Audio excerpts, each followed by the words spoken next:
প্রিয় মুসলিম এবং অমুসলিম ভাই ও বোনেরা, আসসালামু আলাইকুম ওরহমতুল্লাহি অবরাকাতুহু। আমাদের স্রষ্টা আল্লাহ তাআলার দয়া, শান্তি ও রহমত আপনাদের উপরে বর্ষিত হোক। আর এই অনুষ্ঠানে স্বাগতম রমজান আর ডেট উইথ ডক্টর জাকির। আমি আপনাদের হোস্ট ইউসুফ চেম্বার্স। আজকে আমাদের আলোচনার টপিক এই রমজান থেকে পরের রমজান। আসসালামু আলাইকুম ডক্টর জাকির। ওয়ালাইকুম আসসালাম রহমতুল্লাহি ওয়া বারাকাতুহু। ডক্টর, আপনার জন্য একটা খারাপ খবর আছে। আজকে আমাদের এই সিরিজ অনুষ্ঠানের একেবারে শেষ এপিসোড। আল্লাহ যেন আমাদের সফল করেন ইনশাআল্লাহ। আমিন, ইনশাআল্লাহ। তবে ভালো খবর হলো, আপনি আবার নিজের কাজে ব্যস্ত হয়ে যাবেন। পুরো সময়টা দিতে পারবেন দাওয়া দেওয়ার কাজে। পৃথিবী জুড়ে ইসলামের বাণী প্রচার করবেন ইনশাআল্লাহ। ইনশাআল্লাহ। আপনাকে আমি আজকে যে প্রশ্নগুলো করব সেগুলোর টপিক হলো এরকম যে রমজান শেষ হলে আমরা কি করব পরের রমজান না আসা পর্যন্ত। কারণ আমাদের সবারই একটা আধ্যাত্মিক ক্ষতি হবে। রমজান মাস চলে গেল, সেই জন্যই আমরা এই এপিসোডের আয়োজন করেছি। আমার ধারণা এটা অনেক উৎসাহ আর উদ্দীপনা যোগাবে মুসলিম ভাই বোনদের মনে, যাতে করে তারা সেই কাজগুলোই করবে যেগুলো রমজানের পুরো এক মাস ধরে পালন করেছে সবাই ইনশাআল্লাহ। ইনশাআল্লাহ। তাহলে প্রথম প্রশ্ন, কিভাবে পুরো পৃথিবী জুড়ে মুসলিম ভাই বোনেরা অবিচলিত থাকতে পারে সেটাতে যা অর্জন করেছে রমজান মাসে? আলহামদুলিল্লাহ, ওয়াসসালাতু ওয়াসসালাম আলা রাসূলিল্লাহ ওয়া আলা আলিহি ওয়া সাহবিহি আজমাইন, আম্মা বাদ। আউযু বিল্লাহি মিনাশ শাইতানির রাজীম। বিসমিল্লাহির রহমানির রহিম। রব্বি ইশরাহ লি সাদরি ওয়া ইয়াসসির লি আমরি ওয়াহলুল উকদাতাম মিন লিসানি ইয়াফকাহু কাওলি। যদি কোনো মুসলিম এই পবিত্র রমজান মাসে নিয়মিত সে রোজা পালন করে, আর যদি রাতের বেলায় কিয়ামুল লাইল পড়ে, আর যদি এ সময় বিভিন্ন ভালো কাজ করে থাকে, তাহলে ইনশাআল্লাহ সেই ভালো কাজগুলো কন্টিনিউ করে যাবে সারা বছর ধরেই। এটাই হলো সত্যিকারের বিশ্বাসীদের লক্ষণ। আর আল্লাহ সুবহানাহু ওয়া তাআলা সব কিছু দেখেন। সত্যি বলতে, রমজান চলে গেলেও নিজেকে অপরিবর্তিত রাখা, এটাই হচ্ছে পবিত্র রমজানে একজন মানুষের সবচেয়ে বড় অর্জন। আর যে লোক রমজান মাসের পরেও অপরিবর্তিত থাকে, ভালো কাজগুলো করে যায়, সবগুলো ফরজ, পাশাপাশি রাতের নামাজ, বিভিন্ন সুন্নত ইত্যাদি, এটা হচ্ছে সবচেয়ে ভালো লক্ষণ যে তার রোজা আল্লাহ সুবহানাহু ওয়া তাআলা কবুল করেছেন। এটা কবুল হওয়ার লক্ষণ। আল্লাহ পবিত্র কোরআনে বলেছেন, সূরা ফুসিলাত অধ্যায় নম্বর 41 আয়াত নম্বর 30, যারা এভাবে বলে আমাদের প্রতিপালক হচ্ছেন আল্লাহ, এরপর তারা অবিচলিত থাকে, অপরিবর্তিত থাকে, এবং তাদের কাছে ফেরেশতা অবতীর্ণ হয় বিভিন্ন সময়ে, আর তারা বলে তোমরা ভয় পেও না, চিন্তিত হও না, এবং ইনশাআল্লাহ তোমাদের কাছে সুসংবাদ আসবে, চিরস্থায়ী আশীর্বাদের, তার মানে জান্নাত, বেহেশত, তোমাদের এই প্রতিশ্রুতি দেওয়া হয়েছে। আল্লাহ কথাটা আবারও বলেছেন সূরা আহকাফ অধ্যায় নম্বর 46 আয়াত নম্বর 13, যে অবশ্যই তারা বলে আল্লাহ আমাদের প্রতিপালক, এবং এরপর তারা অবিচলিত থাকে, তাদের কোনো রকম দুঃখ থাকবে না, তাদের কোনো ভয় থাকবে না। আমাদের প্রিয় নবী মুহাম্মদ সাল্লাল্লাহু আলাইহি ওয়াসাল্লাম বলেছেন, এই হাদিসটা উল্লেখ করা হয়েছে সহিহ মুসলিমে, খণ্ড নম্বর 1 অধ্যায় ওযু ও গোসল, হাদিস নাম্বার 450। মুহাম্মদ সাল্লাল্লাহু আলাইহি ওয়াসাল্লাম বলেছেন যে 5 ওয়াক্ত নামাজ, আর এক জুম্মা থেকে পরের জুম্মা নামাজ, এক রমজান থেকে পরের রমজান, এই সময়গুলো হচ্ছে তোমাদের গুনাহ ক্ষমা করার সময়, যদি এই সময় বড় গুনাহ থেকে বিরত থাকো। এই সবগুলো কাজ, 5 ওয়াক্ত নামাজ, জুমা থেকে পরের জুমা, রমজান থেকে পরের রমজান, যদি বড় গুনাহ থেকে বিরত থাকেন, এই কাজগুলো করলে আপনার গুনাহ ক্ষমা করা হবে। তাহলে আপনি রমজান মাসে রোজা রাখলেন আল্লাহ তাআলার সবগুলো নির্দেশ মেনে, আর অবিচলিত থাকলেন, তাহলে ইনশাআল্লাহ পরবর্তী রমজানে আপনার সব গুনাহ ক্ষমা করা হবে যদি বড় গুনাহ না করেন।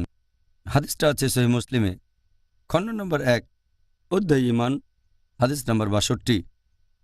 প্রিয় নবী মুহাম্মদ সাল্লাল্লাহু আলাইহি ওয়াসাল্লাম একবার এক লোক নবীর কাছে এসে তাকে প্রশ্ন করল, হে রাসূল, আমাকে ইসলাম ধর্ম সম্পর্কে এমন কিছু বলেন যেটা শোনার পর আমাকে আর অন্য কারো কাছেই যেতে হবে না। তখন নবী বললেন, আল্লাহকে বিশ্বাস করো আর এই বিশ্বাসে অবিচলিত থাকো। আল্লাহ সুবহানাহু ওয়া তাআলা বলেছেন সূরা ইব্রাহিম অধ্যায় নম্বর 14 আয়াত নম্বর 27, আল্লাহ সুবহানাহু ওয়া তাআলা প্রতিষ্ঠিত করবেন তাদের যাদের বিশ্বাস মজবুত, শাশ্বত বাণীতে বিশ্বাসী, তাদেরকে আল্লাহ সুপ্রতিষ্ঠিত করবেন, আর বিভ্রান্তিতে রাখবেন তাদের যারা ভুল কাজ করে। কোরআনের এই আয়াত থেকে আমরা জানতে পারছি যে আমরা অবিচলিত থাকব বিশ্বাসে, তাহলে আমরা ন্যায়নিষ্ঠদের দলে থাকব ইনশাআল্লাহ। আমাদের নবী মুহাম্মদ সাল্লাল্লাহু আলাইহি ওয়াসাল্লাম বলেছেন, এটা আছে সহিহ বুখারীতে, খণ্ড নম্বর 7, অধ্যায় পোশাক, হাদিস নম্বর 5861। হযরত আয়েশা রাদিয়াল্লাহু আনহা তিনি বলেছেন যে নবী মুহাম্মদ সাল্লাল্লাহু আলাইহি ওয়াসাল্লাম একটা ঘর তৈরি করতেন হাসির দিয়ে, আর রাতের বেলায় সেখানে ইবাদত করতেন। দিনের বেলায় সেটাকে গুটিয়ে তার উপরে বসতেন। পরবর্তীতে যখন লোকজন জানতে পারল, তারাও নবীর সাথে নামাজ পড়ল, আস্তে আস্তে মানুষ বাড়তে লাগলো। তারপর যখন অনেক মানুষ হয়ে গেল, তখন নবী তাদের বললেন যে তোমরা ভালো কাজগুলো যথাসাধ্য চেষ্টা করবে করার, আর সেখানে অবিচলিত থাকবে।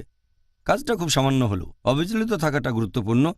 আর আল্লাহ সুবহানাহু ওয়া তাআলা কখনো পুরস্কার দিতে ক্লান্ত হন না, তবে তোমরা ক্লান্ত হতে পারো। আরেকটা হাদিস সহিহ বুখারীতে, খণ্ড নম্বর 8, হাদিস নম্বর 6465। হযরত আয়েশা রাদিয়াল্লাহু আনহা বর্ণনা দিয়েছেন যে নবী বলেছেন, আল্লাহ তাআলা সেই কাজগুলো সবচেয়ে বেশি পছন্দ করেন যে কাজগুলো করা হয় নিয়মিতভাবে, সেটা খুব সামান্য হলেও। তাহলে নবী বলেছেন সেই কাজ করো যেটা করার সামর্থ্য আছে, অতিরিক্ত বোঝা নিও না। আল্লাহ সেই কাজ পছন্দ করেন যেগুলো নিয়মিত করা হয়, সেটা সামান্য হলেও। তাহলে এটা প্রত্যেক মুসলিমের দায়িত্ব যে রমজান মাস চলে গেলেও তারা বিশ্বাসে অবিচলিত থাকবে। সে রমজান মাসে হয়তো সব রোজা রেখেছে, তারপরে এখন তার সুযোগ আছে ঐচ্ছিক রোজা রাখার। আমাদের নবী এই রোজা রাখার সুপারিশ করেছেন। কেউ হয়তো রাতে কিয়ামুল লাইল পড়ত পবিত্র রমজানের প্রত্যেক রাতে, রমজান চলে গেলেও সে রাতে নামাজ পড়তে পারে। সে হয়তো জাকাতুল ফিতরা দিয়েছে, রমজান মাস শেষ হওয়ার পরও সারা বছর সে দান করতে পারে। এছাড়া আর যেসব ভালো কাজ করত, যেমন কোরআন পড়া, রমজান চলে গেলেও কোরআন পড়বে সে সারা বছর ধরে। তাহলে রমজান মাসে আমরা ভালো কাজ যেগুলো অর্জন করেছি, পরে সেগুলোতে অবিচলিত থাকব। এটাই হচ্ছে নিদর্শন কবুল হওয়ার, আর এই লোকগুলোকেই আল্লাহ প্রতিষ্ঠিত করবেন। জাযাকাল্লাহ খায়ের এই উত্তরের জন্য ডক্টর জাকির। আপনার কথা শুনে আমাদের দর্শকরা শিক্ষা লাভ করবেন, আর সেই সব ন্যায়নিষ্ঠ কাজগুলো করবে যে কাজগুলো তারা পবিত্র রমজান মাসে নিয়মিতভাবে পালন করে এসেছে। আপনার মতে একজন মুসলিমের আদর্শ অবস্থানটা কোথায় হবে যে রমজানে পুরো 1 মাস রোজা পালন করেছে, রমজান মাসও শেষ হয়েছে, এখানে আদর্শ অবস্থানটা কি? এখানে আদর্শ অবস্থান বা প্রত্যাশিত অবস্থান সত্যিকারের মুসলিমের রমজানের পরে যেরকম হওয়া উচিত, যে সবার প্রথমে সে আল্লাহ সুবহানাহু ওয়া তাআলাকে ধন্যবাদ জানাবে, কারণ সে তাঁর সাহায্যে রমজান মাসে সবগুলো রোজা রাখতে পেরেছে। এছাড়াও রমজান মাসে কিয়ামুল লাইল পড়েছে। একজন সত্যিকারের মুসলিমের অবস্থান রমজানের শুরুতে যেমন ছিল, রমজান শেষ হয়ে গেলেও অবস্থানের উন্নতি হয়। এ সময় তার ভালো কাজের সংখ্যা বেড়ে যায়। আর রমজানে আমরা সবাই সারা মাস রোজা পালন করে থাকি। সত্যিকারের বিশ্বাসীরা তখন ভয় পায় যে তাদের কাজগুলো কবুল করা হবে কিনা। মুসলিমদের সোনালী যুগে তারা সব সময় প্রতিযোগিতা করতেন একে অন্যের সাথে ন্যায়নিষ্ঠ বিভিন্ন কাজে, ভালো কাজের সংখ্যা বাড়ানোর চেষ্টা করতেন, তবে আশা করতেন যেন আল্লাহ সুবহানাহু ওয়া তাআলা তা কবুল করেন, আর ভয় পেতেন যেন এগুলো বাতিল না হয়। আল্লাহ পবিত্র কোরআনে বলেছেন সূরা মাইদা অধ্যায় নম্বর 5 আয়াত নম্বর 27 যে আল্লাহ তাদের কোরবানি কবুল করেন যারা ন্যায়নিষ্ঠ। তার মানে ন্যায়নিষ্ঠ হওয়া খুবই গুরুত্বপূর্ণ। আর একটা সহিহ হাদিস আছে তিরমিজিতে, হাদিস নম্বর 3175।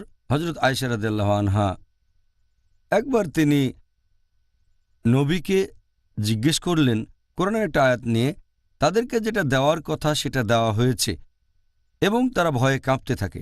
এরা কি সেই লোকগুলো যারা মদ পান করে আর চুরি করে?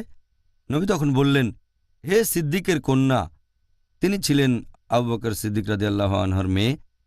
তখন নবী বললেন, হে সিদ্দিকের কন্যা শোনো, এরা হচ্ছে সেই লোকগুলো যারা রোজা রেখেছে, নামাজ পড়েছে আর দান করেছে।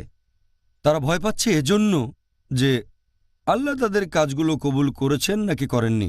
তারা সেই লোকগুলো যারা ভালো কাজ করে তাড়াতাড়ি, তারাই ভালো কাজ করে সবার আগে। তাহলে এখানে সত্যিকারের বিশ্বাসীদের কথা বলা হয়েছে। তারা ভালো কাজ করে, তারপর আশা করে সেগুলো কবুল হবে, আর ভয় পায় হয়তো কবুল হবে না। তাহলে পবিত্র রমজান মাসে লোকজন রোজা রাখে, ভালো কাজ করে, আর একজন সত্যিকারের মুসলিম এই ভালো কাজগুলো সারা বছর করবে পরের রমজান পর্যন্ত। তবে দুর্ভাগ্যজনকভাবে কিছু মুসলিম আছে যারা খুব ধার্মিক থাকে শুধুমাত্র রমজান মাসে, তখন 5 ওয়াক্ত নামাজ পড়ে, রমজান মাসে সবগুলো রোজা রাখে, তারপর রাতের নামাজও আদায় করে, সব ভালো কাজ করে, কিন্তু যখনই রমজান মাস চলে যায় এই কাজগুলো তাদের জীবন থেকে মুছে যায় একেবারে। অনেকেই তখন ঠিকমতো নামাজও পড়ে না, অনেকে জামাতে নামাজ পড়ে না, অনেকে ফজরের নামাজও ঘুম থেকে উঠতে পারে না। তারা রমজান মাসে নিয়মিত কোরআন পড়তো, রমজান চলে গেলে পড়ে না। ব্যাপারটা খুবই দুঃখজনক। রমজান চলে গেলে ভালো কাজগুলো তারা আর করে না, যেন এরকম যে তারা আল্লাহকে বিশ্বাস করেছে শুধু রমজান মাসে। এটা দুঃখজনক, মোটেও ঠিক না। যেন আল্লাহ তাআলা শুধু রমজান মাসে থাকেন, অন্য সময় তার কোনো অস্তিত্বই নেই। তাই আমি আল্লাহ সুবহানাহু ওয়া তাআলার কাছে দোয়া করি তিনি যেন আমাদের সবাইকে অবিচলিত রাখেন, পবিত্র রমজান মাসে যেরকম ছিলাম সারা বছর ধরে আগামী রমজান পর্যন্ত ইনশাল্লাহ। আমিন ইনশাআল্লাহ। আর ডক্টর জাকির, আমিও একমত। আমাদের মধ্যে অনেকেই রমজান মাস চলে গেলে ধর্মকে অবহেলা করে। তবে আপনি কি আমাদের বলবেন যে আমরা রমজান মাসে যে কাজগুলো নিয়মিতভাবে করেছি আর রোজা পালন করেছি পবিত্র রমজান মাসে, এখন আপনি কি বলবেন যে কোন কোন পদ্ধতিতে আমরা সেই ন্যায়নিষ্ঠ কাজগুলো করে যাব রমজান মাস চলে যাওয়ার পরেও? 1 নম্বর হচ্ছে আল্লাহ সুবহানাহু ওয়া তাআলার সাহায্য, তার কাছে সাহায্য চাওয়া।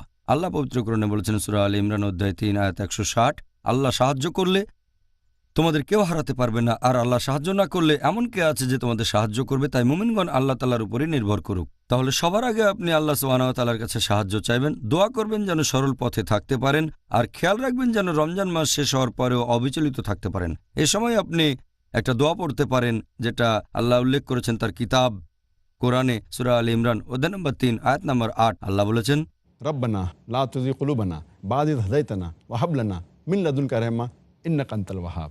যার মানে, হে প্রতিপালক, সরল পথ দেখানোর পরে তুমি আমাদের অন্তরকে বিপথে যেতে দিও না, তোমার নিকট থেকে আমাদেরকে করুণা দাও, নিশ্চয়ই তুমি মহান দাতা, কোনো পরিমাপ ছাড়া সবাইকে তুমি দান করো। আমিও একমত। আমাদের মধ্যে অনেকেই রমজান মাস চলে গেলে ধর্মকে অবহেলা করে। তবে আপনি কি আমাদের বলবেন যে আমরা রমজান মাসে যে কাজগুলো নিয়মিতভাবে করেছি আর রোজা পালন করেছি পবিত্র রমজান মাসে, এখন আপনি কি বলবেন যে কোন কোন পদ্ধতিতে আমরা সেই ন্যায়নিষ্ঠ কাজগুলো করে যাব রমজান মাস চলে যাওয়ার পরেও? 1 নম্বর হচ্ছে আল্লাহ সুবহানাহু ওয়া তাআলার সাহায্য, তার কাছে সাহায্য চাওয়া। আল্লাহ পবিত্র কোরআনে বলেছেন সূরা আলে ইমরান অধ্যায় 3 আয়াত 160, আল্লাহ সাহায্য করলে তোমাদের কেউ হারাতে পারবে না, আর আল্লাহ সাহায্য না করলে এমন কে আছে যে তোমাদের সাহায্য করবে। তাই মুমিনগণ আল্লাহ তাআলার উপরই নির্ভর করুক। তাহলে সবার আগে আপনি আল্লাহ সুবহানাহু ওয়া তাআলার কাছে সাহায্য চাইবেন, দোয়া করবেন যেন সরল পথে থাকতে পারেন, আর খেয়াল রাখবেন যেন রমজান মাস শেষ হওয়ার পরেও অবিচলিত থাকতে পারেন। এ সময় আপনি একটা দোয়া পড়তে পারেন যেটা আল্লাহ উল্লেখ করেছেন তার কিতাব কোরআনে সূরা আলে ইমরান অধ্যায় নম্বর 3 আয়াত নম্বর 8। আল্লাহ বলেছেন, রব্বানা লা তুযিগ কুলুবানা বা'দা ইয হাদাইতানা ওয়া হাব লানা মিন লাদুনকা রাহমা ইন্নাকা আনতাল ওয়াহ্হাব।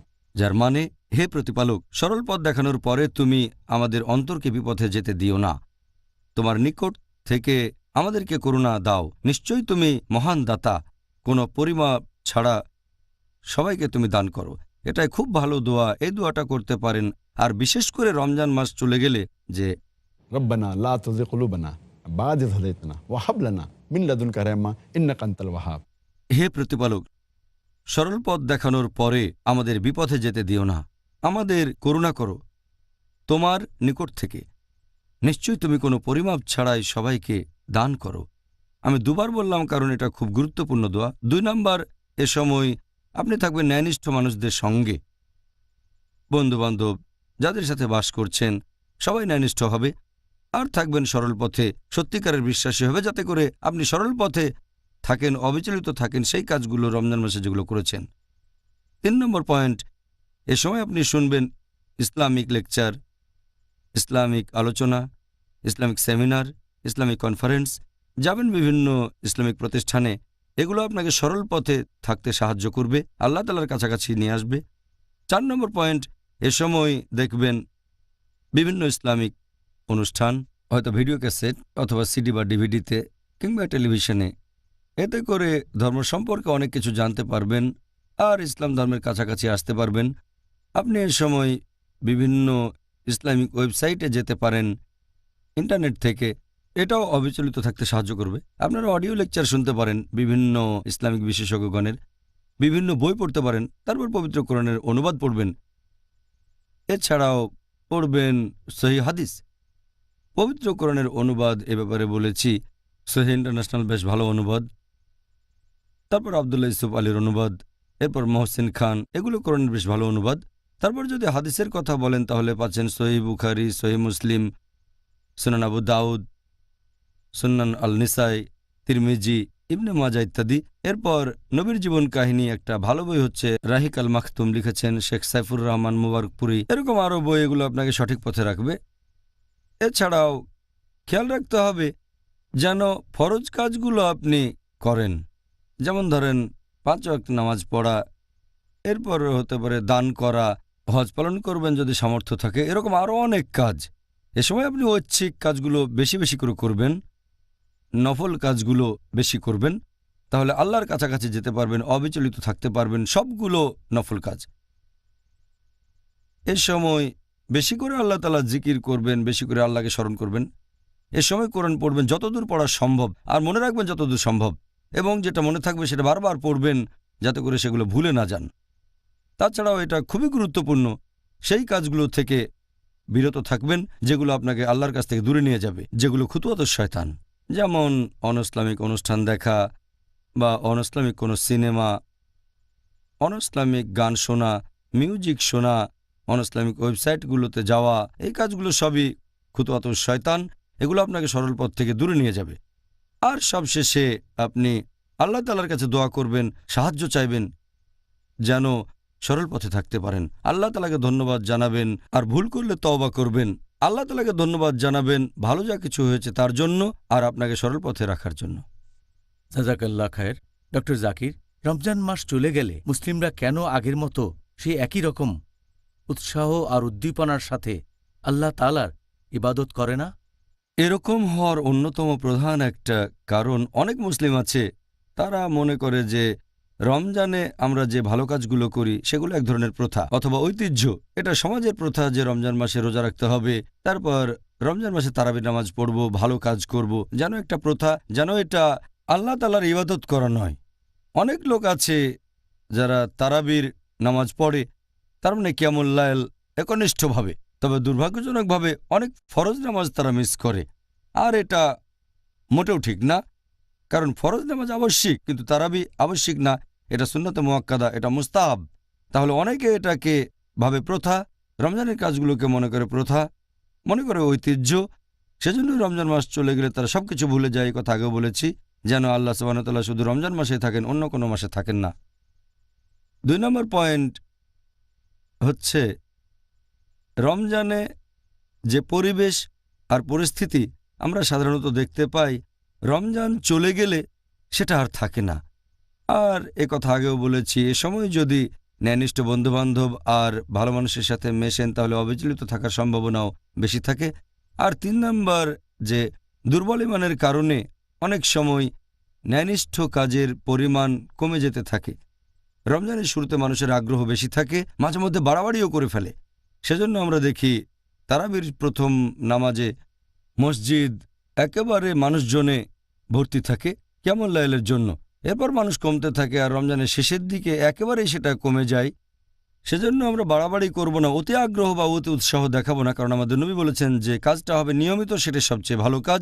যদি সামান্যও হয়, অল্প সময় ধরে বেশি কাজের চেয়ে এটা ভালো। তাহলে আমরা এমন কাজ করব যেগুলো নিয়মিত, আর ঈমান মজবুত থাকতে হবে।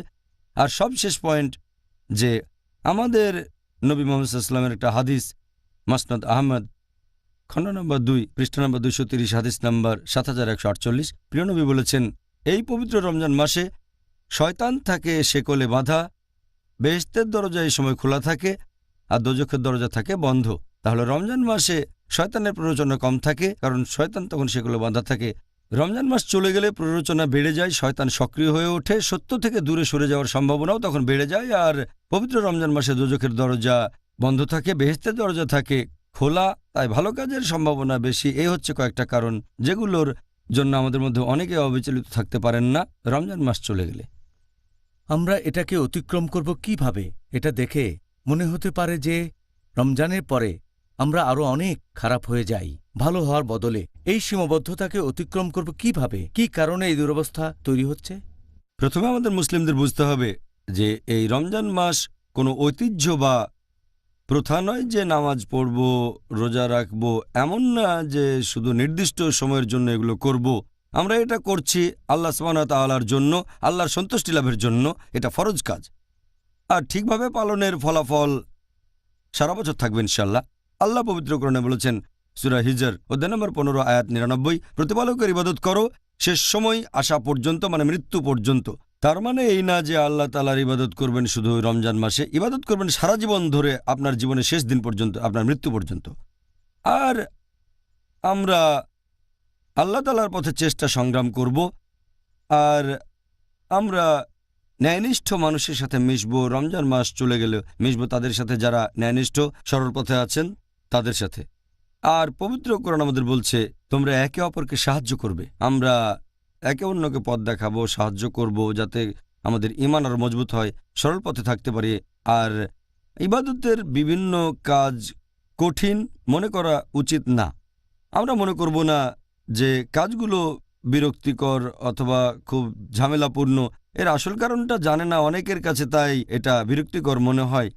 আমরা চেষ্টা করব ভালো কাজ করতে। আল্লাহ পবিত্র কোরআনে বলেছেন সূরা আনকাবুত অধ্যায় নম্বর 29 আয়াত নম্বর 69, যদি আমার উদ্দেশ্যে চেষ্টা করো তাহলে তোমাদের পথ খুলে দেব। যদি আল্লাহর উদ্দেশ্যে জিহাদ করেন, জিহাদ ফি সাবিলিল্লাহ, আল্লাহ তাআলার উদ্দেশ্যে চেষ্টা করেন, তিনি আমাদের জন্য কাজ সহজ করে দেবেন। আর আমাদের নবী মুহাম্মদ সাল্লাল্লাহু আলাইহি ওয়াসাল্লামের একটা হাদিস আছে সহিহ মুসলিমে, খণ্ড নম্বর 4 হাদিস নাম্বার 6778। প্রিয় নবী মুহাম্মদ সাল্লাল্লাহু আলাইহি ওয়াসাল্লাম বলেছেন যে বেহেশতের চারপাশে রয়েছে পরিশ্রম, আর দোজখের চারপাশে রয়েছে প্ররোচনা। মানুষ মনে করে ইবাদতের কাজগুলো অনেক পরিশ্রমের, ভালো কাজ করা কঠিন, আর শয়তান প্ররোচিত করে তাদেরকে দোজখের দিকে আসতে। তাহলে আমরা এই খুতুওয়াত শয়তানকে এড়িয়ে চলব, তার মানে শয়তানের পদচিহ্ন, আর থাকব সরল পথে। এটা খুবই গুরুত্বপূর্ণ। আর আমাদের খেয়াল রাখতে হবে যেন আল্লাহ সুবহানাহু ওয়া তাআলার উদ্দেশ্যে চেষ্টা করে যাই। এতে করে আমরা উপকার পাবো এই দুনিয়ায়, পাশাপাশি আখিরাতেও। আর আমরা একটা দোয়া করতে পারি আল্লাহ সুবহানাহু ওয়া তাআলার উদ্দেশ্যে। এটা আছে পবিত্র কোরআনে সূরা আনাম অধ্যায় নম্বর 6 আয়াত 162। বলা হয়েছে যে ইন্না সালাতি ওয়া নুসুকি ওয়া মা ইয়াহইয়া ওয়া মামাতি লিল্লাহি রাব্বিল আলামিন, যে নিশ্চয়ই আমার নামাজ, আমার কুরবানি এবং হজ, আমার জীবন এবং মৃত্যু সবকিছু আল্লাহ তাআলার উদ্দেশ্যে, যিনি হলেন এই বিশ্বজগতের পালনকর্তা। তাই আমরা আল্লাহ তাআলার কাছে দোয়া করি যে আমার নামাজ শুধু তোমার জন্য, আমার কুরবানি আর হজ শুধু তোমার জন্য, আমার জীবন এবং মৃত্যু তোমার জন্য, যিনি এই বিশ্বজগতের প্রতিপালক। তাহলে ইনশাআল্লাহ আল্লাহ আমাদের সরল পথে রাখবেন, আমরা অবিচলিত থাকব পরবর্তী রমজান পর্যন্ত ইনশাআল্লাহ এবং আমিন। আল্লাহ যেন আমাদের সবাইকে সেই অবস্থানে নিয়ে যান ইনশাআল্লাহ। ডক্টর জাকির, এই পবিত্র রমজান মাসে আমরা আরও ধৈর্যশীল হওয়ার ট্রেনিং নেই। আপনি কি আমাদের দর্শকদের ধৈর্যের গুরুত্ব সম্পর্কে কিছু বলবেন? আপনি যদি এখানে ধৈর্য সম্পর্কে বলেন, অর্থাৎ সবর, পবিত্র কোরআনে এই শব্দটা আছে 102 বার। এটা ইসলামের সবচেয়ে গুরুত্বপূর্ণ গুণগুলোর মধ্যে একটা। ধৈর্য ধরলে আল্লাহর কাছাকাছি যেতে পারবেন। কোরআনে অনেক জায়গায় বলা হয়েছে আল্লাহ ধৈর্যশীলদের সাহায্য করে থাকেন। আল্লাহ কোরআনে বলেছেন সূরা বাকারা অধ্যায় নম্বর 2 আয়াত 45 যে আল্লাহর সাহায্য চাও ধৈর্য, অধ্যবসায়, নামাজের মাধ্যমে। আর বিনীতগণ বাদে এটা সবার জন্যই কঠিন। আল্লাহ কোরআনে বলেছেন সূরা বাকারা অধ্যায় নম্বর 2 আয়াত 153, ইয়া আইয়ুহাল্লাযীনা আমানুস তাঈনু বিস সাবরি ওয়াস সালাহ ইন্নাল্লাহা মা'আস সাবরিন, যে হে মুমিনগণ, আল্লাহর কাছে সাহায্য চাও ধৈর্য, অধ্যবসায় আর নামাজের মাধ্যমে। নিশ্চয়ই আল্লাহ তাদের সাথে আছেন যারা ধৈর্যশীল ও অধ্যবসায়ী। আর আল্লাহ এই কথা আবার বলেছেন সূরা বাকারা অধ্যায় নম্বর 2 আয়াত 155 থেকে 157 নম্বর পর্যন্ত যে নিশ্চয়ই তোমাদের পরীক্ষা করব কিছু ভয় আর কিছু ক্ষুধা দিয়ে, ধন সম্পদ, জীবন এবং ফলফসলের ক্ষয়ক্ষতি দিয়ে। আর তারাই সফল হবে যারা ধৈর্যের সাথে অধ্যবসায়ী। এরপরে বলা হয়েছে আর যখন তারা বিপর্যয়ের মধ্যে পড়ে তখন বলে ইন্না লিল্লাহি ওয়া ইন্না ইলাইহি রাজিউন, আমরা তার কাছ থেকে এসেছি, তার কাছে ফিরে যাব। আল্লাহ তাআলার কাছ থেকে এসেছি, আল্লাহ তাআলার কাছেই ফিরে যাব। ডক্টর জাকির, এই পবিত্র রমজান মাসে আমরা আরও ধৈর্যশীল হওয়ার ট্রেনিং নেই। আপনি কি আমাদের দর্শকদের ধৈর্যের গুরুত্ব সম্পর্কে কিছু বলবেন? আপনি যদি এখানে ধৈর্য সম্পর্কে বলেন, অর্থাৎ সবর, পবিত্র কোরআনে এই শব্দটা আছে 102 বার। এটা ইসলামের সবচেয়ে গুরুত্বপূর্ণ গুণগুলোর মধ্যে একটা। ধৈর্য ধরলে আল্লাহর কাছাকাছি যেতে পারবেন। কোরআনে অনেক জায়গায় বলা হয়েছে আল্লাহ ধৈর্যশীলদের সাহায্য করে থাকেন। আল্লাহ কোরআনে বলেছেন সূরা বাকারা অধ্যায় নম্বর 2 আয়াত 45 যে আল্লাহর সাহায্য চাও ধৈর্য অধ্যবসায় নামাজের মাধ্যমে, আর বিনীতগণ বাদে এটা সবার জন্যই কঠিন। আল্লাহ কোরআনে বলেছেন সূরা বাকারা অধ্যায় নম্বর 2 আয়াত 153 ইয়া আইয়ুহাল্লাযীনা আমানুস তাঈনু বিস-সাবরি ওয়াস-সালাহ ইন্নাল্লাহা মা'আস-সাবিরিন, যে হে মুমিনগণ, আল্লাহর কাছে সাহায্য চাও ধৈর্য অধ্যবসায় আর নামাজের মাধ্যমে, নিশ্চয়ই আল্লাহ তাদের সাথে আছেন যারা ধৈর্যশীল ও অধ্যবসায়ী। আর আল্লাহ এই কথা আবার বলেছেন সূরা বাকারা অধ্যায় নম্বর 2 আয়াত 155 থেকে 157 নম্বর পর্যন্ত যে নিশ্চয়ই তোমাদের পরীক্ষা করব কিছু ভয় আর কিছু ক্ষুধা দিয়ে, ধন সম্পদ, জীবন এবং ফলফসলের ক্ষয়ক্ষতি দিয়ে, আর তারাই সফল হবে যারা ধৈর্যের সাথে অধ্যবসায়ী। এরপরে বলা হয়েছে আর যখন তারা বিপর্যয়ের মধ্যে পড়ে তখন বলে ইন্না লিল্লাহি ওয়া ইন্না ইলাইহি রাজিউন, আমরা তার কাছ থেকে এসেছি, তার কাছে ফিরে যাব। আল্লাহ তাআলার কাছ থেকে এসেছি, আল্লাহ তাআলার কাছেই ফিরে যাব। এখানে বলা হচ্ছে ধৈর্য এবং অধ্যবসায়ের কথা। আল্লাহ পবিত্র কোরআনে বলেছেন সূরা আলে ইমরান অধ্যায় নম্বর 3 আয়াত 200 যে ঈমানদারগণ তোমরা ধৈর্য ধারণ করো আর অবিচলিত থাকো, একে অন্যের শক্তি বাড়াও যাতে সফলকাম হতে পারো। আল্লাহ পবিত্র কোরআনে বলেছেন সূরা হুদ অধ্যায় নম্বর 11 আয়াত নম্বর 115 এবং তোমরা ধৈর্য ধারণ করো কারণ আল্লাহ নিশ্চয়ই সৎকর্মপরায়ণদের শ্রমফল নষ্ট করবেন না। আল্লাহ এটা আবার বলেছেন সূরা নাহল অধ্যায় নম্বর 16 আয়াত 127 যে ধৈর্য ধরো কারণ তোমার ধৈর্য তো আল্লাহর সাহায্যেই। আবার বেহেশতে যেতে গেলে অন্যতম প্রধান একটা শর্ত সবর মানে ধৈর্য। আল্লাহ পবিত্র কোরআনে বলেছেন সূরা আল আসর অধ্যায় নম্বর 103 আয়াত 1 থেকে 3 ওয়াল আসর ইন্নাল ইনসানা লাফি খুসর ইল্লাল্লাযিনা আমানু ওয়া আমিলুস সলিহাতি ওয়া তাওয়াসাউ বিল হাক্কি ওয়া তাওয়াসাউ বিস সাবর, নিশ্চয়ই মানুষ সব সময় ক্ষতিগ্রস্ত হয়, শুধু তারা বাদে যারা ঈমান আনে, যারা সৎ কাজ করে, মানুষকে সত্যের পথে আহ্বান করে, ধৈর্য এবং অধ্যবসায়ের পথে আহ্বান করে। তাহলে বেহেশতে যাওয়ার অন্যতম শর্ত হচ্ছে আপনাকে সবর করতে হবে। বেহেশতে যেতে লাগবে মিনিমাম 4টা শর্ত: ঈমান, সৎ কাজ, সত্যের পথে আহ্বান করা, ধৈর্য এবং অধ্যবসায়ের পথে আহ্বান করা। যদি আর একটাও বাদ যায় স্বাভাবিক পরিস্থিতিতে বেহেশতে যেতে পারবেন না, কারণ আল্লাহ বলেছেন ধৈর্য এখানে অবশ্যই লাগবে। যদি আল্লাহ আপনাকে ক্ষমা করেন সেটা আলাদা ব্যাপার। আল্লাহ বলেছেন সূরা নিসা অধ্যায় 4 আয়াত 48, এছাড়াও সূরা নিসা অধ্যায় 4 আয়াত 116 আল্লাহ তাআলা চাইলে যে কোনো গুনাহ ক্ষমা করতে পারেন, তবে শিরকের গুনাহ কখনোই ক্ষমা করবেন না। তাহলে স্বাভাবিক পরিস্থিতিতে যদি এই 4টা শর্তের একটাও বাদ যায় বেহেশতে যেতে পারবেন না। তার মধ্যে একটা হচ্ছে সবর। পবিত্র কোরআনে আছে সূরা ইনশিরাহ অধ্যায় 94 আয়াত 5 ও 6 যে ইন্না মা'আল উসরি ইউসরা ওয়া ইন্না মা'আল উসরি ইউসরা, প্রত্যেক কষ্টের পরই রয়েছে পুরস্কার, প্রত্যেক কষ্টের পরে রয়েছে সাফল্য। তার মানে কঠিন সময় আসবে, তবে ইনশাআল্লাহ সব শেষে থাকবে সাফল্য। তাই আমরা সরল পথে থাকব, সবর করব। আর আগেও বলেছি সবর শব্দটার মানে ধৈর্য। ধৈর্য ধরলে হবেন আত্মসংযমী। এছাড়াও সবর মানে হচ্ছে নিয়মিত, এর মানে আত্মসংযম, এর মানে সহিষ্ণুতা, এর মানে অধ্যবসায়, এরকম আরও অনেক। আর একজন যদি ধৈর্য ধরে তাহলে সে সফল হবে। যে লোক ধৈর্য ধরে না সে খুব বিরক্ত হয়, খুব রেগে যায়, তার মেজাজ ওঠানামা করে, হয়তো কর্মচারীদের ছাঁটাই করলো, হয়তো স্কুল থেকেই ছাঁটাই হবে, হয়তো অন্যদের সাথে খারাপ ব্যবহার করে। অধৈর্য হওয়াটা মোটেও ঠিক না। কাজটা হয়তো করতে পারতেন কিন্তু অধৈর্যের কারণে পারবেন না। আর যে মানুষটা শান্ত থাকে, স্থির থাকে, সে সঠিকভাবে চিন্তা করতে পারে, এতে সফলতা বেশি আসে। যে মানুষটা অধৈর্য, রেগে যায়, বিরক্ত হয়ে যায়, হতাশ হয়ে পড়ে, যে কাজটা পারে সেটাও তখন হয়তো পারবে না। আর ধৈর্য ধরলে যেটা পারেন না সেটাও হয়তো তখন আপনি করে ফেলতে পারেন। ধৈর্য খুব গুরুত্বপূর্ণ সাফল্যের জন্য এই পৃথিবীতে আর পাশাপাশি আখিরাতেও। আল্লাহ তাআলা যেন আমাদের নেতিবাচক দিকগুলো কমিয়ে দেন, আমরা যেন আরও ধৈর্যশীল হতে আমিন। পারি, তাহলে আমরা সফল হব ইহকালে পরকালে ইনশাআল্লাহ। পরের প্রশ্ন ডক্টর জাকির, এটার প্রসঙ্গ হল এখনকার দিনে রমজান মাস শেষ, শয়তান মুক্ত হয়ে গেছে, তরুণ সমাজের অনেকেই, বাকিদের কথা নাইবা বললাম, বয়স্ক লোকজনও আবার টেলিভিশন দেখার খারাপ স্বভাবটা রপ্ত করে। আপনি কি আমাদের দর্শকদের এই টেলিভিশন দেখার ক্ষতিকর প্রভাবগুলো সম্পর্কে কিছু বলবেন? এই টেলিভিশন, এতে উপকারের চেয়ে ক্ষতির পরিমাণই বেশি।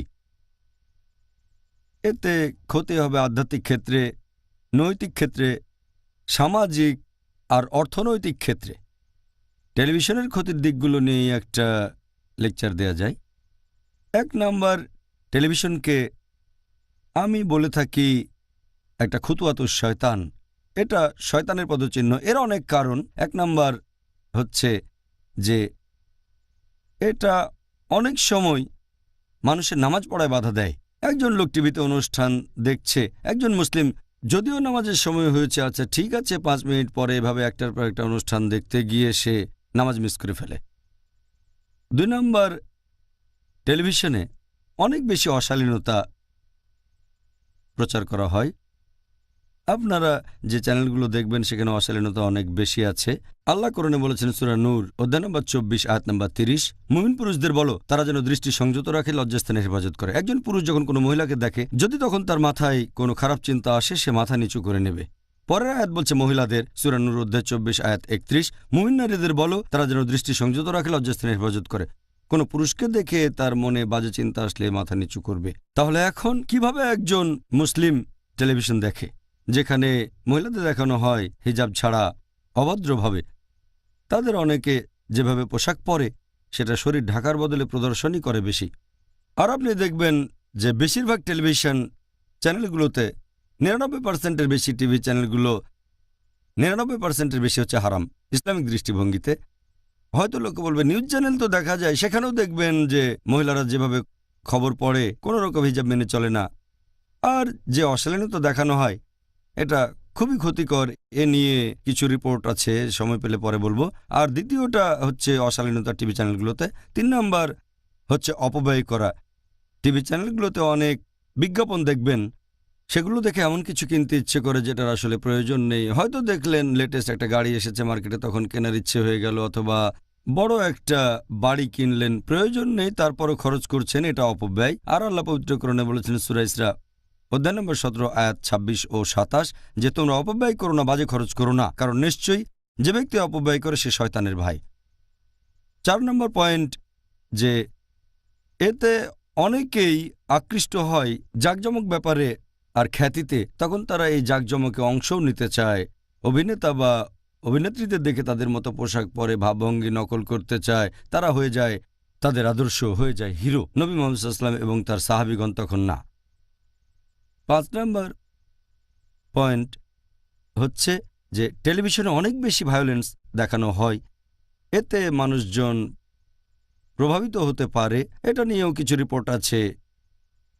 এছাড়াও মাদকাসক্তি বেড়ে যায়, ঝগড়া বিবাদ বেড়ে যায়, তারা এগুলোতে সক্রিয় অংশ নেয়। যে ও টেলিভিশনে দেখেছি ড্রাগস নিতে খুব ভালো লাগে, যখন কম বয়সী ছেলে আর মেয়েরা এসব দেখে তারা সেগুলো টেস্ট করে দেখতে চায়। এভাবে মাদকাসক্তি বেড়ে যায়, মদপান বেড়ে যায়, এরকম আরও অনেক কিছু। এখানে আমি কয়েকটা রিপোর্টের কথা মাত্র বলছি। একটা রিপোর্ট করা হয়েছিল শিশুদের উপর টেলিভিশনের প্রভাব নিয়ে। 1950 সাল থেকে এ পর্যন্ত হাজার খানেক রিসার্চ হয়েছে শিশু আর তরুণদের উপর টেলিভিশনের প্রভাব পড়া নিয়ে। এরকম একটা রিপোর্ট পেশ করা হয়েছিল সিনেট কমিটি অব জুডিশিয়ারি আমেরিকাতে 1999 সালে। বলা হয়েছে যেহেতু এইসব বাচ্চা ছেলেমেয়েরা আর তরুণ তরুণীরা টেলিভিশন দেখে, এতে করে তাদের জীবন হয়ে যায় ভায়োলেন্ট, তারা হয় বেপরোয়া আর হয় অসামাজিক।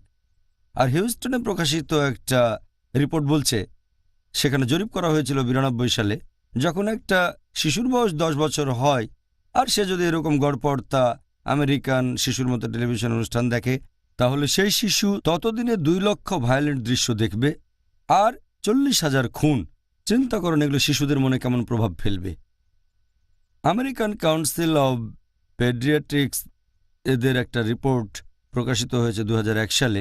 বলা হয়েছে যে শিশুদের মৃত্যু বা তরুণ বা কিশোরদের মৃত্যু শুধু ভায়োলেন্সের কারণে, তার মানে হোমিসাইড, সুইসাইড আর ট্রমার হার অনেক বেশি বিভিন্ন রোগের চেয়ে, ক্যান্সারের চেয়েও বেশি, হৃদরোগের চেয়েও বেশি।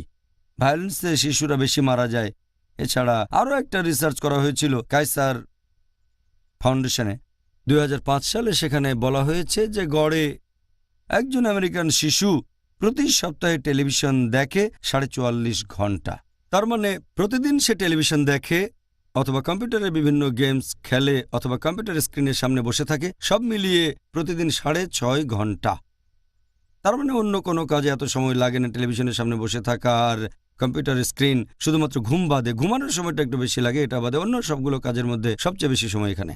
আর শিশুদের জীবনযাত্রার উপর টেলিভিশনের যে প্রভাব পড়ে সেটা দারুণভাবে ক্ষতিকর। একবার একটা রিসার্চ করা হয়েছিল যে বিভিন্ন ভিডিও অ্যালবামগুলোর প্রভাব কীরকম। এরকম ভিডিও অ্যালবাম দেখবেন, নাচ, গান আর মিউজিক, এগুলো মানুষকে আল্লাহর কাছ থেকে দূরে নিয়ে যায়। সেজন্য আমি বলি খুতুয়াত শয়তান। এটা একটা রিসার্চ হয়েছিল টেলিভিশনে যৌন দৃশ্য দেখানোর উপর। এটাও ক্ষতিকর। বেশিরভাগ চ্যানেল স্যাটেলাইট টিভি, আমেরিকাতে সেগুলো পর্নোগ্রাফি, ইংল্যান্ডে পর্নোগ্রাফিক চ্যানেল। সবচেয়ে বেশি লাভ করে যে টিভি চ্যানেলগুলো সেগুলো হচ্ছে পর্নোগ্রাফিক চ্যানেল, আর সবচেয়ে সস্তায় পর্নোগ্রাফিক চ্যানেল। এখন বিনোদন চ্যানেলগুলো অশ্লীলতা দেখাতে শুরু করেছে দর্শক বাড়ানোর জন্য, আর মানুষজন ধীরে ধীরে এগুলোর প্রতি আকৃষ্ট হচ্ছে। ভারত বেশ রক্ষণশীল একটা দেশ, প্রাচ্যের একটা দেশ। 20-30 বছর আগে তখন ভারতে যেসব সিনেমা তৈরি করা হতো সেখানে হয়তো কোনো প্রেমের দৃশ্য দেখাবে, তখন দেখানো হতো দুটো ফুল, ব্যাস বোঝানো হতো প্রেমের দৃশ্য। পরবর্তীতে দেখবেন নায়ক নায়িকারা একটা গাছকে ঘিরে দৌড়াচ্ছে, এটাই প্রেমের দৃশ্য। এখন দেখবেন তারা জনসমক্ষে চুমু খাচ্ছে সিনেমাতে, এমনকি বিছানাতেও যাচ্ছে, আর এটা খুব নর্মাল। তাহলে এভাবে সব শুরু। প্রথমে দেখানো হলো সিম্বলিক ফুল দিয়ে প্রেমের দৃশ্য, তারপর এখন খোলামেলা বিছানার দৃশ্য, এরকম আরও অনেক অশ্লীলতা। আর এই জিনিসটা এখন চলে এসেছে টেলিভিশন চ্যানেলগুলোতেও, বিভিন্ন চ্যানেল যেমন ফ্যাশন টিভি ইত্যাদি। সেজন্য আমরা এ ব্যাপারে সাবধান যে আমাদের স্কুলে যেসব ছাত্রছাত্রী এখানে পড়াশোনা করে, আমাদের নিয়ম হচ্ছে তাদের বাসায় কোনো কেবল টিভি থাকতে পারবে না। যদি পিস টিভি দেখতে চায়, যদি নিজস্ব ডিশ থাকে যেখানে শুধু পিস টিভি দেখা যাবে, তাহলে অনুমতি আছে। তবে যদি দেখা যায় কেবল টিভি যেখানে পিস টিভির সাথে আরও 100টা বা 80টা হারাম টিভি চ্যানেল আছে, তখন বলি দেখার দরকার নেই। কারণ ইসলাম বলছে বড় ক্ষতি ঠেকাতে গেলে ছোট ক্ষতি মেনে নেওয়া যায়। বড় ক্ষতি এই হারাম চ্যানেলগুলো, আর ছোট উপকার এই পিস টিভি। তবে সবচেয়ে ভালো শুধু পিস টিভি। একটা ডিকোডারের চ্যানেলটা ধরেন, এটাই ভালো। আর খুব কম চ্যানেল আছে যেগুলো ইসলামিক মানুষকে নিয়ে যাবে সরল পথে, খুব কম। সেটা হয়তো 1%-এরও কম হবে টিভি চ্যানেল। আল্লাহর কাছে দোয়া করে আরও ইসলামিক চ্যানেল হোক, আর সেই চ্যানেলগুলো কোরআন এবং সুন্নাহ মেনে চলবে, এটা খুবই গুরুত্বপূর্ণ। না হলে তারাও বিপথে চলে যাবে। মিডিয়া এবং ফিল্ম ইন্ডাস্ট্রির মতো দর্শক বাড়ানোর জন্য এই চ্যানেলগুলো বিপথে চলে যেতে পারে। আর দোয়া করি আমরা যেন সরল পথে থাকতে পারি। এ হলো সংক্ষেপে টেলিভিশনের কিছু ক্ষতিকর প্রভাব। এটার উপরে একটা লেকচার দেয়া যায়। সবশেষে ডক্টর জাকির, যদি সব মিলিয়ে বলতে চাই, আপনি আমাদের পিস টিভির দর্শকদের কি উপদেশ দেবেন? এবং আমরা অনেকগুলো ইন্টারভিউতে আলোচনা করেছি এই রহমতের মাস পবিত্র রমজানে, যার টপিকও রমজান। এই কথাটা আমি প্রথম পর্বেই বলেছি যে আমি যে উত্তরগুলো দেব, আমি এখন একজন ছাত্র, বিশেষজ্ঞ নই। এই উত্তরগুলো আপনার বিভিন্ন প্রশ্নের জবাবে আমি যে উত্তরগুলো দিয়েছি, এগুলো বিভিন্ন বিশেষজ্ঞের মতামত। আমি নিজেকে মনে করি ছাত্র, এখনো শিখছি, তালেবে ইলম। আমি এখানে যেটা করেছি সেটা হলো বিশেষজ্ঞগণের মতামতগুলো নিয়ে আলোচনা করেছি, সেগুলো যাচাই করেছি আর রেফারেন্স দিয়েছি। ওনারা বিখ্যাত বিশেষজ্ঞ, আমরা কিছুই না। আমি সেই বিশেষজ্ঞগণের কথা বলেছি যারা কোরআন সহিহ হাদিস মেনে চলেছেন। আর আমি এটা জানি, এ ব্যাপারে আগেও বলেছি যে পবিত্র রমজান মাস নিয়ে পবিত্র কোরআনে সরাসরি মোট 4টা আয়াত আছে। সূরা বাকারা অধ্যায় 2 আয়াত 183, আয়াত 184, আয়াত 185 এবং আয়াত 187, মাত্র 4টা। ডাইরেক্ট ইনডাইরেক্টলি আরও আছে। বেশিরভাগ উত্তর দিয়েছি হাদিস থেকে। বিশেষজ্ঞগণ কিছু উত্তর দিয়েছেন জয়ীফ হাদিস বা মওদূ হাদিস থেকে। আমি সেটা করিনি, আমি তাদের কথা বলেছি যারা উত্তর দিয়েছেন সহিহ হাদিস থেকে। দর্শকদের মধ্যে কেউ কেউ হয়তো একটু হতাশ হতে পারেন, তাদের খারাপ লাগতে পারে, কারণ আমি যে উত্তরগুলো দিয়েছি সেগুলো তাদের মন মতো বা প্রত্যাশিত হয়নি, সেজন্য আমি ক্ষমা প্রার্থী। তবে সত্যি কেবল একটাই, আমি এখানে যেটা করেছি বিভিন্ন মতামত যাচাই করেছি আর সেই উত্তরটা দিয়েছি যেটা কোরআন হাদিসের কাছাকাছি থাকে, এটাই সব। তবে এর উত্তরগুলো আমার নিজের থেকে বানানো না, এই উত্তরগুলো বিভিন্ন বিশেষজ্ঞের মতামত, কারণ ফতোয়া দিতে পারেন ওনারা, আমি কোনো ফতোয়া দিতে পারি না। আমি যেটা করেছি এগুলো সংগ্রহ করে আপনাদের সামনে বলেছি আর রেফারেন্স দিয়েছি। রেফারেন্সের সময় আমি একটা দিকে খেয়াল রেখেছি, আমাদের এই প্রশ্নোত্তর পর্বে আমি সেই হাদিসগুলো রেফারেন্স দিয়েছি যেগুলো ইংরেজিতে অনুবাদ করা হয়েছে। আর কোরআনের কথা যদি বলতে হয়, এখানকার উদ্ধৃতি সেগুলো কোরআনের ইংরেজি অনুবাদ থেকে আবদুল্লাহ ইউসুফ আলী আর সহিহ ইন্টারন্যাশনাল। আর হাদিসের কথা যদি বলতে হয়, সবগুলো হাদিস ইংরেজিতে অনুবাদ করা হয়নি। বেশিরভাগ কুতুবুস সিত্তা অনুবাদ করা হয়েছে, তবে বাকি আছে সুনান তিরমিজি, এর কিছু অংশ এখনও অনুবাদ করা হয়নি। আমি যে রেফারেন্সগুলো দিয়েছি এগুলো আসলে সহিহ হাদিসের ইংরেজি অনুবাদ। সবচেয়ে কমন হাদিসগুলো আছে সহিহ বুখারীতে। যে হাদিসগুলো বলেছি সেগুলো ইংরেজিতে অনুবাদ করেছেন মোহাম্মদ মহসিন খান, প্রকাশ করেছিল দারুস সালাম পাবলিকেশনস, রিয়াদ, সৌদি আরব। এছাড়াও হাদিস বলেছি সহিহ মুসলিমের। এই হাদিসগুলো ইংরেজিতে অনুবাদ করেছেন আব্দুল হামিদ সিদ্দিকী আর প্রকাশ করেছে দারুল আরাবিয়া, এটা লেবাননের বৈরুতে। আরও হাদিস বলেছি সুনান আবু দাউদের, আর এই হাদিসগুলো ইংরেজিতে অনুবাদ করেছেন প্রফেসর আহমেদ হাসান, এটা প্রকাশ করেছে কিতাব ভবন, নয়াদিল্লি, ভারত।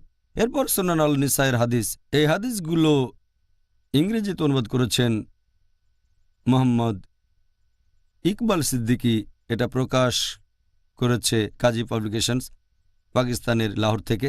এরপর সুনান ইবনে মাজা, হাদিসগুলো ইংরেজিতে অনুবাদ করেছেন মোহাম্মদ তুফাইল আনসারি, এটা প্রকাশ করেছে কাজী পাবলিকেশনস, লাহোর, পাকিস্তান। এছাড়া আমি এখানে আরও যেখান থেকে হাদিস বলেছি সেটা মুয়াত্তা, এগুলো ইংরেজিতে অনুবাদ করেছেন এফ আমিরা মাত্রাজি, আর এটা প্রকাশ করেছে দারুল ফিকর, লেবাননের বৈরুতে। তাহলে হাদিসের এই 7টা বই ইংরেজিতে অনুবাদ হয়েছে। বিভিন্ন প্রশ্নের উত্তরে এগুলো রেফারেন্স দিয়েছি আমি। সবগুলো ইংরেজিতে আছে, মাঝে মধ্যে আরবি থেকে আলাদা চেক করলে কিছুটা পার্থক্য পাবেন। এবাদে হাদিসের উপর অন্যান্য বইগুলো সব আরবিতে আছে, এই রেফারেন্সগুলো শুধু আরবিতে আছে, যেমন সুনান তিরমিজি, মাসনাদ আহমদ, সুনান বাইহাক্কি, তারপর মুস্তাদরাক আল হাকিম, মুসান্নাফ ইবনে আবি শাইবা, মুসান্নাফ আব্দুর রাজ্জাক, সহি ইবনে খুজাইমা, সহি ইবনে হেব্বান, সহি আত-তারগিব, সহি জামিয়া, সিলসিলা আল সহিয়া, তাবরানি, এরকম আরও অনেক।